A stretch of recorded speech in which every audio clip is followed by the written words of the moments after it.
Samantala mula po sa Cotabato ay dinala na sa Camp Crame si Bong Andal. Siya po ay tinuturong nag-operate ng backhoe sa Maguindanao Massacre. May live report si Emil Sumangil. Emil?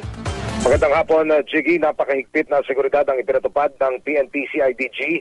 Nang formal nilang ikustodiya kanina si Bong Andal, ang itinuturong backhoe operator na naghukay, naglibing at nagbaon sa mga sasakyan at sa mahigit 50 biktima ng Maguindanao Massacre noong November 23, 2009.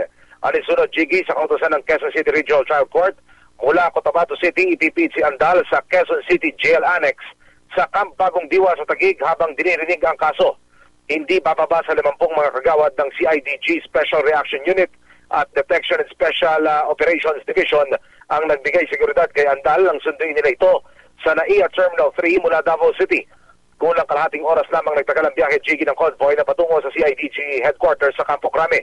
Itinuturing na high-value target ng CIDG si Andal na inaasahang makikipagtulungan daw sa pag-usad ng pagdinig ng Maguindanao Massacre. Jiggy.